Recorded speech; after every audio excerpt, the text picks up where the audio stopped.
आहे आणि यांचे 2 चित्रपट हे आता फ्रान्सच्या फेस्टिवलमध्ये गेलेले आहेत आणि यांनी आता एक खालिद का शिवाजी नावाचा मूवी तयार केला आहे.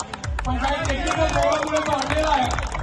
यांच्या कॉन्सेप्टमधून खालिद का शिवाजी म्हणजे भारतामध्ये छत्रपती शिवरायांवर प्रेम करणारा जो वर्ग आहे त्यांचं मनोगत त्यांनी त्यामध्ये व्यक्त केलं. मी प्रवीण मला विनंती करतो की या आमच्या राष्ट्रपती पदक विजेत्या फिल्म निर्मात्यांचं स्वागत करावं.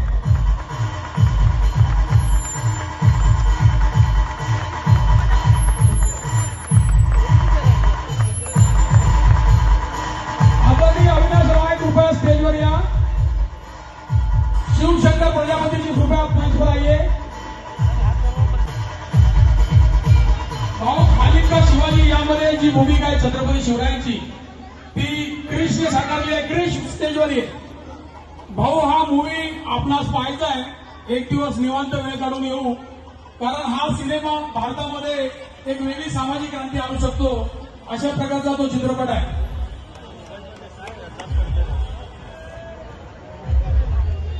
क्रिश पुढे.